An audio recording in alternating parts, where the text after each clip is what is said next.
on the job as his youth pastor, and I spent 7 years as the youth director of Starlight Baptist Church. And then, the Lord purposed in my heart. I knew that the Lord wanted me to be a pastor, so the Lord started stirring my heart. The only problem was I was single. I just not married. I was now in my mid-20s, and at about 25 years old, I had not gotten married yet, but I knew that it was burning in me to be a pastor. And so I went to talk to my dad, and I ended up, staying about 1 more year as the youth director, and I knew that it was just time to go on. So I went out and started a church in a town called Apopka, and I pastored that church for 7 years. After about a year of being there, I did meet my wife and got married pretty early into my pastorate. But a lot of people would try to tell me that maybe it was God's will that I'd be the next Apostle Paul and just give myself wholly to the ministry and just not be married. Maybe that's what God's plan was for your life. And I said, no, I know you're mistaken, because the Bible says it's better for a man to marry than to burn. And I'm just a hunk of burning love over here, man. So I knew it was God's will that I'd be married. I went to a revival at the First Baptist Church of Ocoee one night, and went there to go hear Carl Hatch. You ever heard of Carl Hatch? You know Carl Hatch and a very unknown preacher you probably never heard of, a very, very, a little known man named David Gibbs. And David Gibbs was there preaching CLA. So I went to go hear those two men preach. And while I was there that night, I met my wife, and she was down there. We both went to the altar, and I looked across there and saw her standing there. So I was down there praying. I went to stand up to go back to my seat, and Carl Hatch told us all to stay at the altar, and he wanted to have a big group prayer. So I'm standing there just kind of looking around. Suddenly I look across, and I see Christy standing there, and I noticed her. And suddenly I felt the need to go back down to the altar and pray. I suddenly knelt back down. I started praying again. I was like, God, please help her to be single. Please help her to be single. Please, Lord. And Lord, if it's not too much to ask, Lord, please let her have some eye problems. Maybe don't let her see that good, so I'll have a chance in this thing. But anyway, we got to talking. I met my wife. My wife's a preacher's daughter as well. Her dad pastors in the town of Mount Dora, Florida. So that was about 45 miles one way, and my dad was about 45 miles the other way. My church was kind of right in the middle of the two. After 7 years of being at Apopka, the Lord led me to leave there, and I went to the Orlando Baptist Temple and became the lead pastor there. And that was in 2003, and I spent the next 17 years there, literally praying every day. People would ask me, is this going to be the last church that you pastor? My answer was always the same, and it was a sincere answer. It was really what I wanted. I would say, man, I sure hope so. I sure hope so. We had a Christian school. We had just a wonderful church family. I had some of the greatest deacons and trustees any pastor could ever want. I loved those men. They loved me, and they were so good to us. I would say about 3 years ago, I was just sharing over here, we came to San Antonio on vacation. Just my mother-in-law actually lived in San Antonio as a little girl, and she was always talking about San Antonio and telling us that how beautiful it was. So one year we made a decision, Christy and I, to come to San Antonio on vacation. So we got airline tickets. We flew out here and just had a blast. Loved it. Had no clue, nor any desire to leave Orlando. No clue that we'd be ever living here ourselves, but we did love San Antonio. We enjoyed it. Well, I was continuing to pastor Orlando Baptist Temple. In fact, Christy and I had just bought our dream home. We bought a house that was built in 1882. It was an old Southern plantation-style home. Loved it. Had the big pillars out front, big property. It's out in the country. I moved out of the city to the country, literally planning to raise my kids there the rest of my life and just be there, retire there. That's what I wanted. And you know that old thing, you make plans and God laughs at you. And I had a revival with Johnny Pope. Johnny Pope got done preaching. We were sitting out in my truck in front of the motel. We got to just visit. And, Johnny, he's such a, just a folksy kind of guy. And I've known him since I was a baby. So we were just catching up, laughing and cutting up with each other. We got to talking about the future. And he asked me what I thought my future was. And I told him that I wanted to relocate our ministry. I felt that it was time that we must do it. We were in the inner city of Orlando. Our church was in a place where it had become a Haitian settlement. Literally, when we go soul winning, and for I'd say the last 5 years of the 17 years I was there, it had just become literally, you could drive 30 minutes from any direction of our church, and you would not really meet anybody that spoke English. I mean, it wasn't really a racial thing. It was a language barrier. We were always able to reach cross-culturally, but ultimately we would have a hard time keeping people who did not speak English. And so I ended up praying about this. Our church, I led them to start a Haitian church. We did not want it to be a chapel.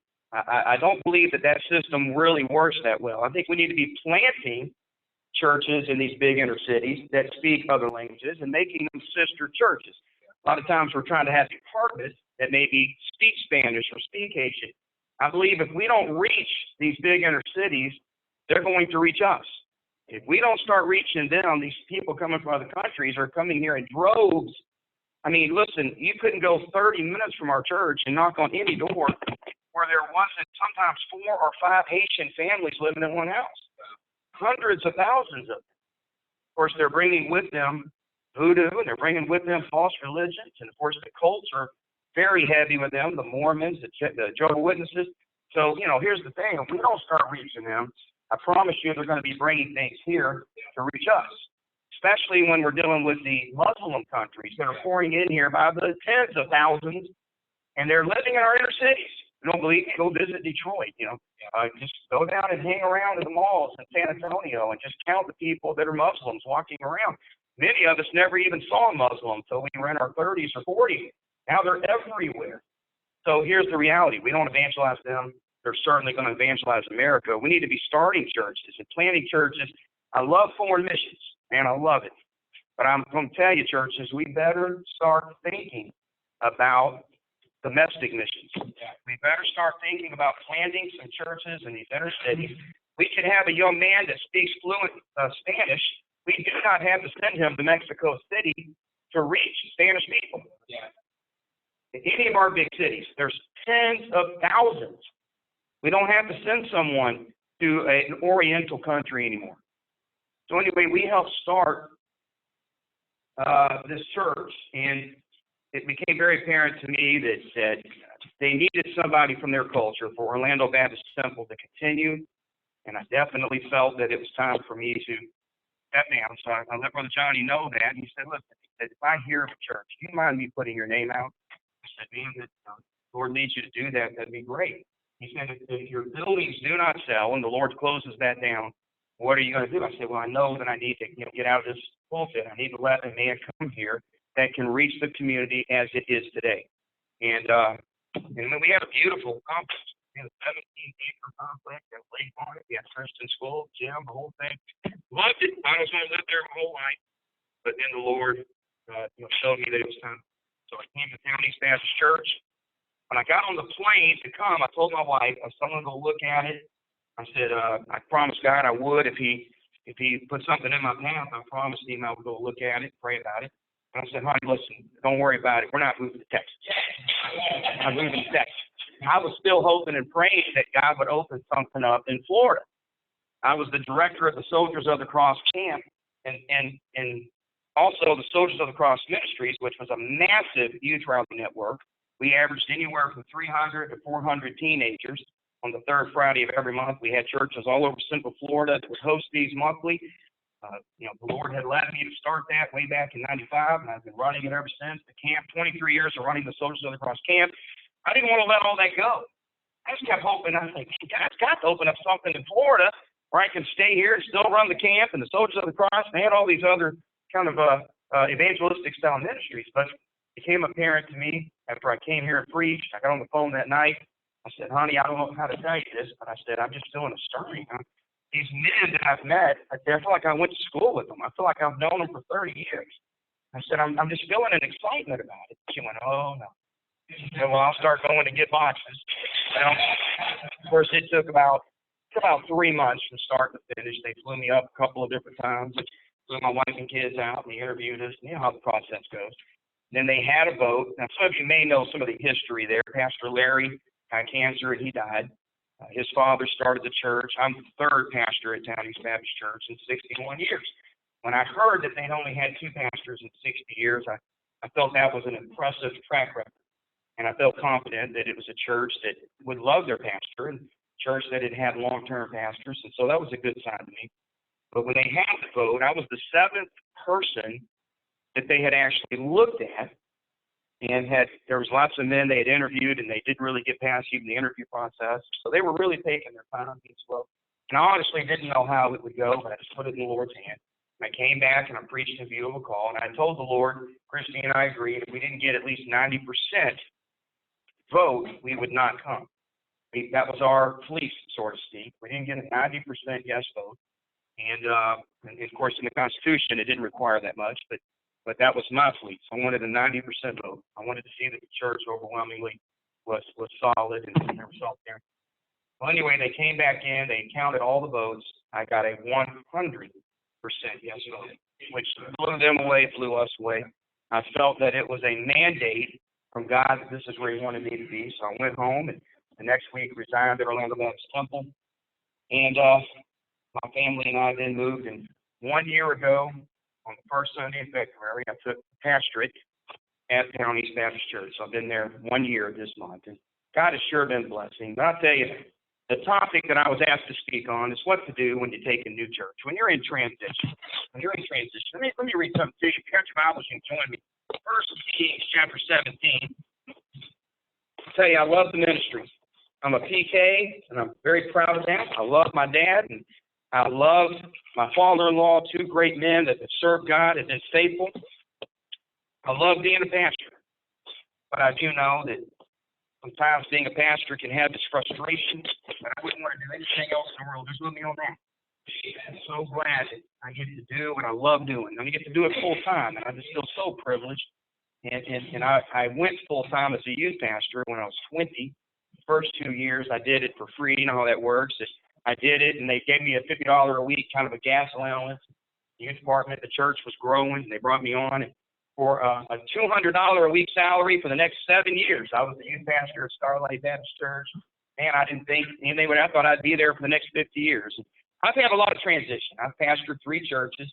So, you know, I've been at places where everywhere I was at, honestly, I thought it was where I would be forever and wanted it to be, and did not want to be a journeyman kind of preacher. I wanted to go and plant and stay and build things, but circumstances in each one of those churches led me to move on to other churches. And you're going to find that to happen in your ministries at times. There are few guys that get to go pastor one church and be there their entire ministry. Now, if that happens for you, that is awesome. And I want to say, I think it's the best way to go.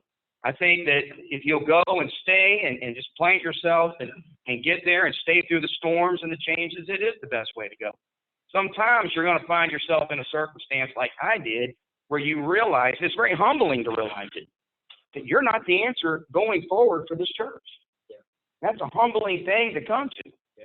As pastors, we like to think we can solve anything. And listen, I knew if I stayed there, that the church would not go forward. They needed somebody that could reach that community as it was now.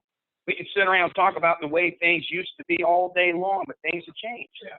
The community changed. The language changed. There were definite language barriers, and I was doing what I could, and I was feeling those frustrations. We had seen it grow and grow and grow, and then all of a sudden we just saw it just stop. And I spent the next 8 years, the first, I'd say 10 years I was there, we saw it just going. There was 30 people my first Sunday. 800-seat auditorium, 30 people. 32 people voted me in as the pastor at Orlando Baptist Temple. 32 people. That was all that was there when I got there. All 32 of them voted me in, and I took the church to be their senior pastor. We had a school with about 160 kids in it, but it used to be a church that ran 1,000. I don't know if you've ever been in that situation, but it's kind of hard to be somewhere where all the glory days have already happened. Yeah, right. And you're constantly, it's like marrying a lady whose first husband was a saint. Yeah. You ever see that? Heard about a guy one time that he was walking through a graveyard. He saw a man lying on a grave crying. As he got closer, he noticed and he could hear what the man was saying. The man was shouting in the grave. He was shouting. He was saying, "I hate you. I am so angry at you that you've left me in this world of misery all alone."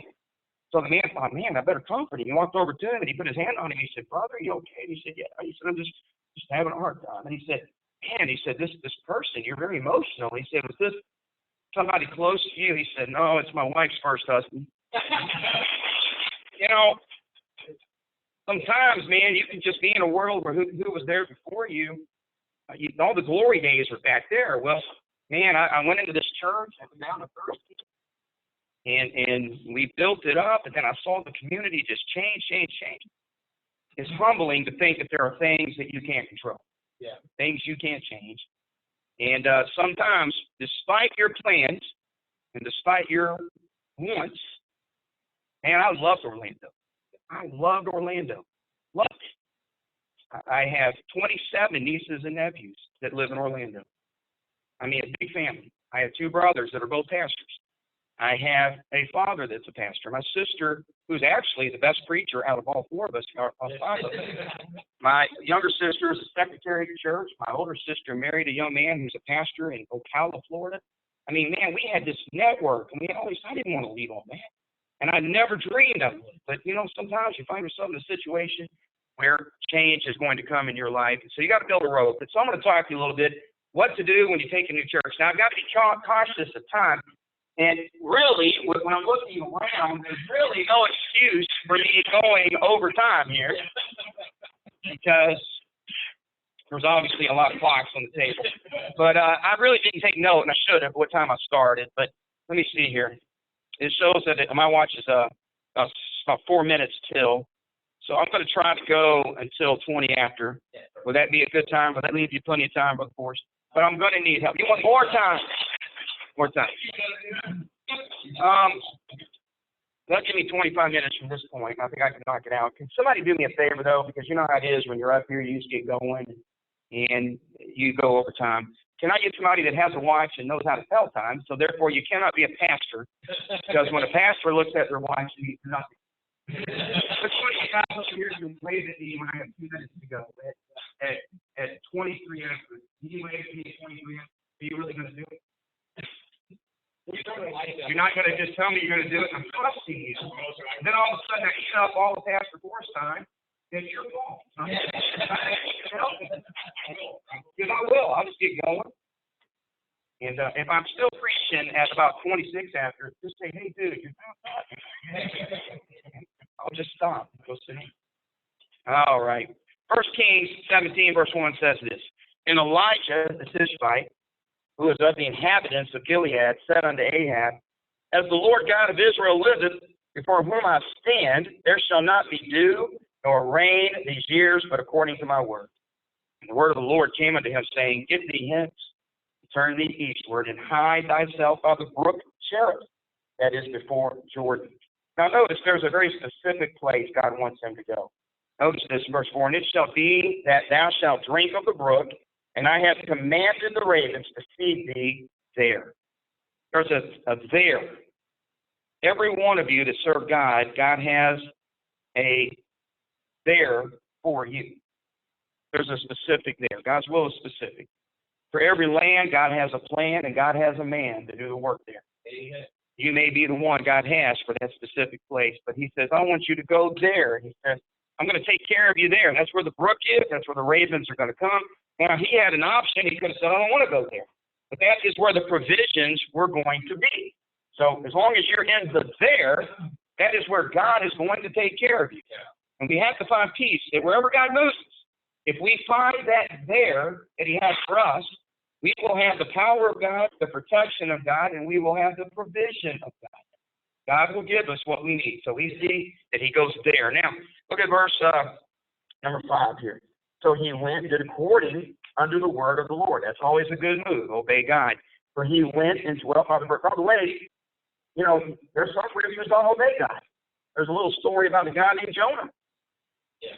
He didn't want to do what God told him to do. The story of Jonah is, Jonah is as a bitter guy. Yeah. You read the whole thing, he was very successful, but he was never happy. Yeah. One of the sad things, you need a lot of preachers that are just unhappy where they're at. Yeah. They're just unhappy. And no matter where they go, they're just unhappy. You know what the difference was here? Jonah never learned to love those people. Yeah. He ministered to them. Right. They repented. But in the end, he never really liked any of them, didn't care about them, never learned them. The key to having a happy pastorate, just learn to love your people. Yeah. Learn to love your people. Now, that may sound hypocritical for a guy who has left his church, but I will assure you, I should have resigned about 4 years earlier It was my love for those people in Orlando that kept me there 4 years longer than I probably should have. I love those people, and it ripped my heart out. My resignation service was described as a man getting to attend his own funeral. You know, most people miss the best words ever said about them about 4 days. Yeah. I got to hear things said about me that usually you got to be dead to get to hear them. Yeah. It was a beautiful relationship, and I did not leave under duress. I did not leave. I didn't want to leave, and I fought it. But I had to go for the there that God had for me, and it meant leaving. You know, sometimes we'll stay somewhere, even if it's not good, but we'll stay because it's secure. Yeah, that's right.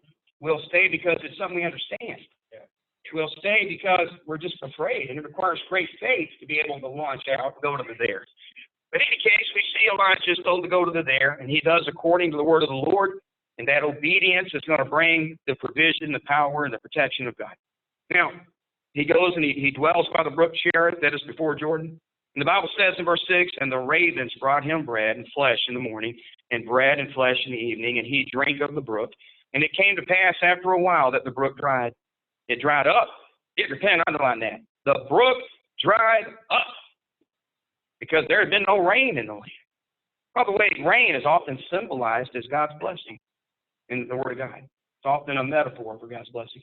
There was no rain in the land, and the brook dried up. You know, I spent the last 4 years in the land with the father of the Lord. In that, he had times land a lot. He organized these meetings, passed on these churches, and things like that. The question I was asked probably more than any other question by preachers in Central Florida. They call me, we get to talking, and they say, Preacher, when do you know when it's time to resign and move on? When do you know when it's time to go? How do you know? How do you know when it's time to resign your church? Now, I don't know how to tell a man when it's time for him to leave his church. I don't know when to tell you when to say when. But I will tell you this. This is the advice I gave to preachers all the time. It's time to go when the brook dries up. Yeah. When you first take a church, guys, you're going to lay awake at night. You're going to lay awake at night. So many ideas that you're not going to know what to do with. But there's going to come a point sometimes where you go to that brook and there's just nothing there. Yeah. Now, it's going to be time for Elijah to move on. He's going to go find the widow woman. And we know the rest of the story. But when the brook dried up, God moved him from that there. Yeah. Did you get that?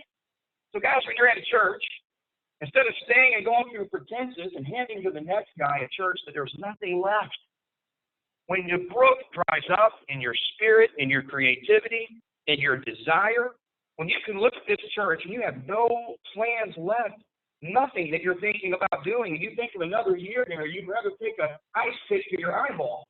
Yeah. It's time to move on, and the sooner the better. Leave as much as you can to happen in the Lots of men leave churches in these conditions. And this is what a lot of, we're third, fourth generation independent Baptist men. There was a heyday, and a lot of guys went out and built huge churches. Yeah. They built, 5,000 seat auditoriums.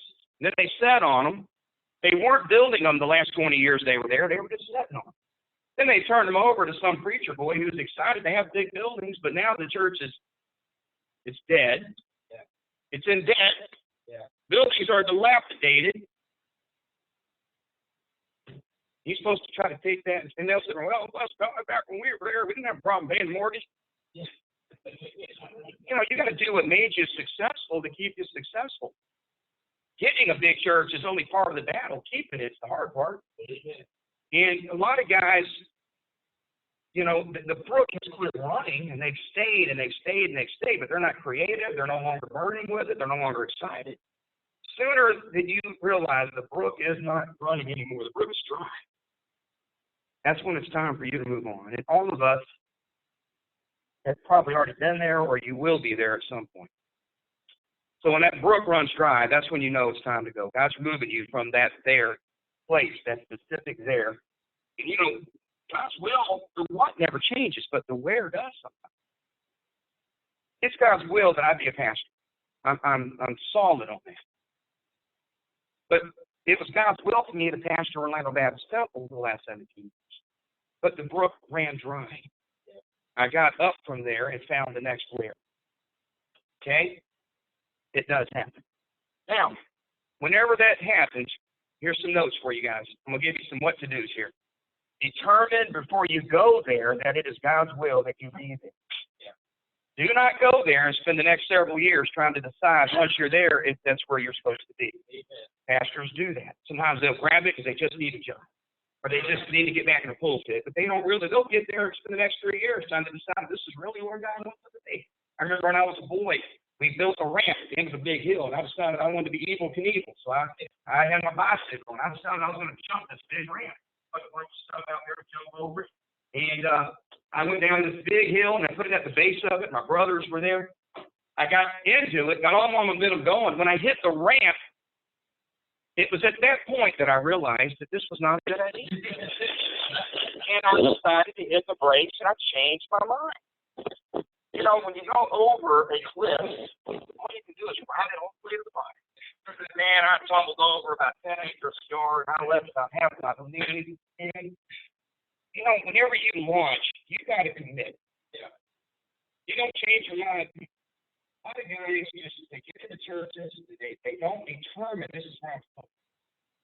They spend most of their ministry there every year kind of looking for something else. You know, guys, one of the keys to contentment when you're married is to quit dating other women. Yeah. I mean, when you're married, you shouldn't go out with other girls just to see if you might like them. Yeah. By the same token, you tell you one of the ways to be happy in your church. And by the way, I don't want to say this. I want to say this in a humble way. I was offered churches just about every year that I was at Olympic, and some of them were very large. I don't know if you've heard the name Steve Robertson.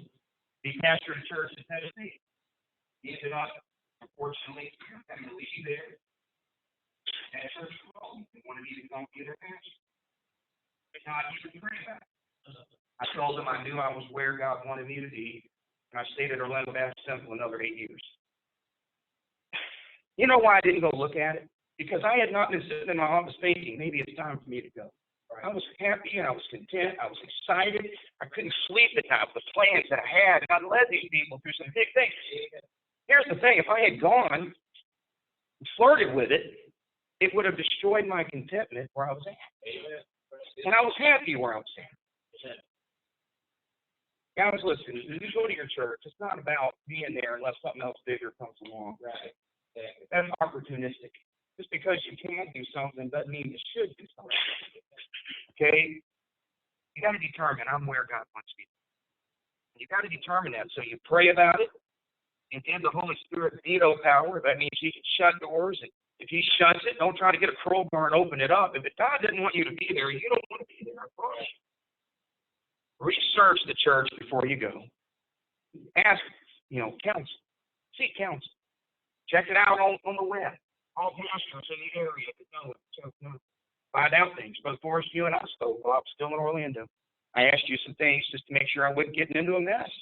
Now, it was potentially a little bit of a mess because of the situation. But I will say that the Lord has made it a beautiful, smooth transition. But I didn't get into anything blindly. Before you go to this church, you pray about it, you seek counsel, you research it, and then when you decide to go over that ramp, go full speed, man. Get in it. Number 3. Number 1 was how do you know when it's time to go to new ministry. Number 2 was determine before you go there. Number 3, what are things you should do when you get to your new ministry? All right, guys, I'm going to give you some quick counsel, and this is where I have found myself the last year. In every church, some churches are going into, and it's going to be an absolute rebuild project. Towneast was not a rebuild project. It was a very healthy church when I got there. They were averaging a little over 200 on Sunday mornings. So it wasn't a church where where there's just nobody there and it's desperate measures. I had to use some wisdom. Last count, 21 staff members. So there were some ways of doing things that they were used to, that they've been doing. My school principal's been there 30 years this year. The assistant principal's been there 29 years. I've got several teachers. Your sister teaches in our school. She's been there 31 years, the longest running staff member in our ministry. There's some people that had paid some dues, and they had a way of doing things they've been doing for a long time and have been allowed to run it their way. Well, I had to use some wisdom here. So these are some things that I determined going into Towneast. Number one, don't make a bunch of changes quickly. This is the biggest one. We all know it, but everybody breaks it. Now, they did some things, I'll be honest, that were unusual to me. Things that we didn't do in Orlando. Things that were their tradition. Things that Pastor Larry had led them to do that worked for him. You know how that old saying, this is not my art, man. I mean, this is not the way I did it. But you know what I had to do the first year? I just let it ride. And I'm gradually making some changes. But for the first year, I didn't change anything. I just took it the way it was. Don't make any changes quickly. Spend the first year watching and listening to how they do things. Acclimate. Many churches fear sudden change with a new pastor. And there's a lot of people who do not accept change very well at all. They'll leave your church. If you change it a little, they'll change it a lot. They'll just change their membership somewhere else. It scares them. And they think you're going to come in there and take a wrecking ball to it. Be very careful and slow about making changes. Letter B under that, seek to adapt as much as you can to the way they already do it versus making them adapt to the way you do it. There are things that I did not do, but I have adapted to the way they do it. It's easier for me to adapt than to make 200 people adapt to me. Right. Or to make 21 staff members adapt. They were there doing it before I got there. So I've watched, I've listened, and I've wondered, why did they do it that way? Because it wasn't the way I would have done it, but when I sat and watched why they did it, I realized there was a reason why they did it. And I've learned this. There's an ecosystem in the church. You know how in the environment, if you go in and change one little thing, you can mess up a lot of things down the line. Yeah. You know, they come in, they change the way rivers run, and then they run. Florida, there's a river that looks like a corkscrew, and it runs down into Lake Okeechobee, and it runs like this. But the Corps of Engineers to change it. You know what they did? Lake Okeechobee got polluted. They discovered after they did it that is the natural filter system. They didn't know they were messing it up. They thought they were improving it. Sometimes we think we're improving a natural ecosystem in our church, but we're actually messing up what was working. And so you got to be careful, watch and learn and seek to adapt to them as much as you can. And if you can do things the way they were doing it and live with it, that's a good policy if you can. Letter B. Underneath number 3, what things should you do here? This is letter B, second main point. Spend the first year just loving on them, learning them, and earning the right to lead them. Getting the vote is just the start. You haven't earned the right to pastor them just because you got the job. Right. You got to hurt with them a little bit. You got to bleed with them a little bit. They've got to watch you go through valleys for a while before they give you that full trust. And you've got to spend some time here. Seek to just love on them that first year. Love on them and go to a lot of their personal events. Seek to fellowship with them a lot and make yourself available to them. You're going to do a lot more counseling and luncheons and parties that first couple of years than you probably will the next 20 years. That's important up front. Letter C, consider your preaching topics. There should be a lot of messages that help them to get to know you and you to know them. It is unwise to come in with your real hard-hitting sermons until you've been there a while. You know how it is, guys. We got some sermons, man, that they're hot. You coming in both barrels, buddy. You know, this may be hard to believe, but a lot of us preachers have a lot of opinions. Strong opinions. Things that we really believe this is what God wants. Now, we can't really get scripture and verse, but we're positive this is what God wants. So we got a lot of those kind of sermons that can be controversial. I want to suggest you kind of shelve those in a host room so you earn the right to preach at them that hard. Right. Yeah. I didn't come in and try to fix everybody's problems the first year. And I'm still not quite there, although I'm getting more brave and more. You know, they're starting to think, well, those days I hit some stuff really hard, and I looked at them and I said, some of y'all are reconsidering your vote. Everybody laughed. But, you know, if I'd done that my first month, it just was premature. Yeah. Spend a lot of time loving on them and preaching to them and consider your preaching topics. Preach a lot about vision, church growth, excitement-type messages, preaching sermons, your first year there. I recommend preaching through the book of Nehemiah during your first year. There are so many things in it that would be relatable to a pastor coming to work in a new church. I've done that. I did that at Orlando Baptist Temple. I spent the first year preaching through Nehemiah on Wednesday night, and I've done that here at Towneast. Guys, I can't believe how many things are just right there in the text that I get to preach on that have helped us in our transition together. Because, they're transitioning just as much as you are. It's scary for everybody. You've got to do a lot of dreaming with them. So keep preaching exciting and motivating messages your first year there. Do a lot of dreaming, talking about the future. Anytime you take a church, there's a reason that pulpit's vacant. They've just gone through something. In my case, they went through a horrible death. And they were grieving. And it wasn't until after I became a pastor that it became apparent just how hard hit they were with their pastor. 27 years he was there. Those people were grieving. And then Brother Joe, the founding pastor, he died a year after. And in between Larry and me coming, he died in the middle. Those people were hurting. And it was very apparent to me. I needed to just love on them.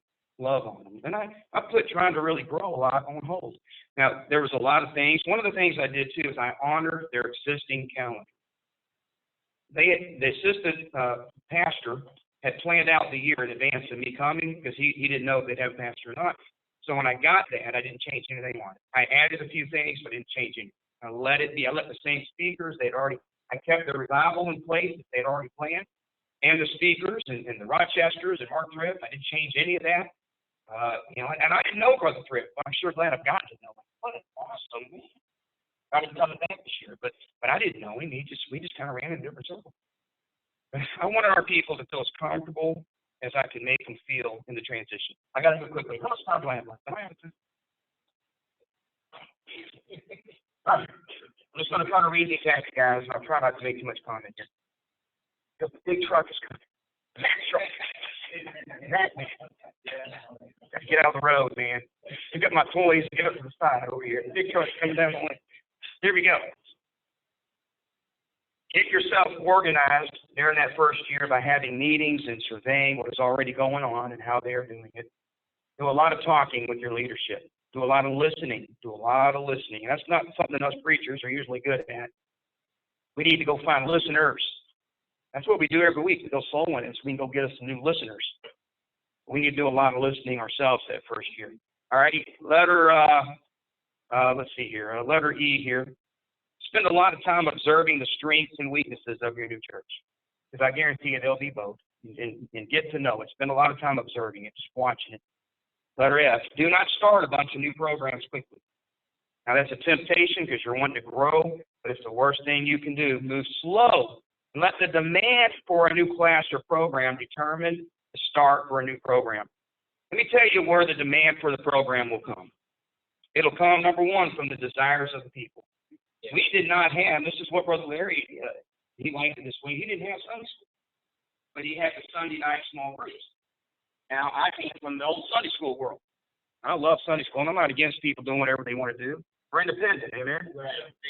And I don't have an opinion on it. It's working for you, do it, man.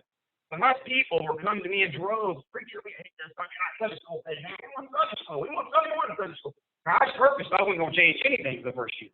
There was such a demand that everybody wanted me to move it back to traditional Sunday school and have family-style church on Sunday night.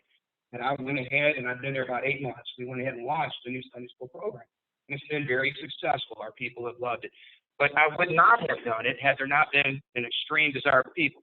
Okay, let me tell you another demand that a new program will come from. It'll come from a need for it. If you don't have teenagers in your church, don't go try to start a youth department and bring in a youth director. Yeah. The idea that you can give him an empty room and tell him to go just start doing it. It can be better if you don't have teenagers to hire a senior citizen. Yeah. I mean, we start all these programs and you say, well, I mean, we're going to start a sign language program. Do you have any deaf people? No. But if we start the program, they'll come. So what you're going to do is you're going to wear people out building programs of which there's no need for. Right. And people come to you and they say, preacher, I got this great idea. I want to start a 3-night-a-week soul winning program. Now, what that means is they're going to pressure you to start a 3-night-a-week holiness program that ain't going to come to. Don't let yourself fall into that trap. If there's not a need for it, don't let some woman in your church talk you into doing it. As you know, we need to have a youth activity every Sunday in between church. Now, she'll be the very one who won't bring her kids to it.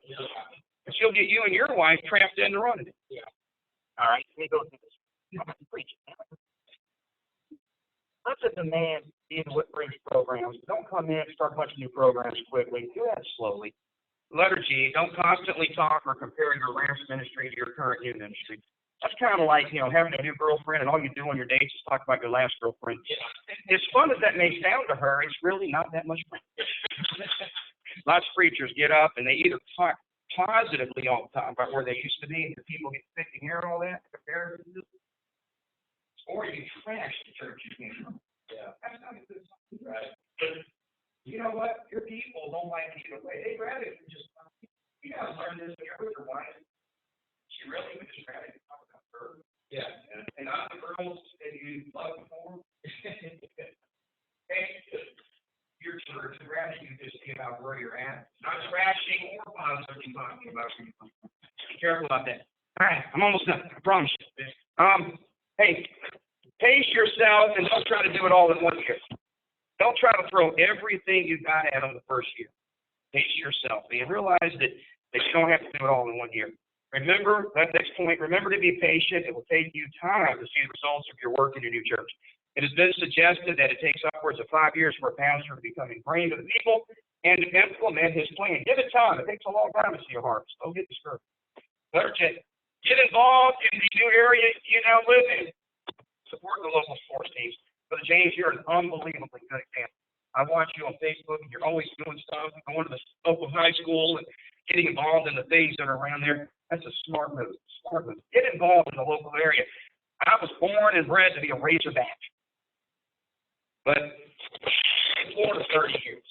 I adopted Seminoles. I was a Tampa Bay Buccaneers fan. But I have a Dallas Cowboys shirt in my closet. Amen. I believe you got to make where you live. Get involved in local businesses, local business. I'm almost done. I got like 2 more points. Remember, letter K, that you are starting over. It will take you time to get back to the things you left behind. Guys, if you pastor a church like I did 17 years, I had reached a place of pay. I'd reached a pay scale that was actually pretty good. It took me 17 years, but I got there. Started out like all of us, very low pay. Church grew, and they raised my salary. Man, I had to start over. The pay cuts come here. I lost a lot of prestige. I was a 17-year veteran in Orlando, moderator of the Pastor's Fellowship, director of the Soldiers of the Cross. I've actually signed a couple of Bibles when I've got done.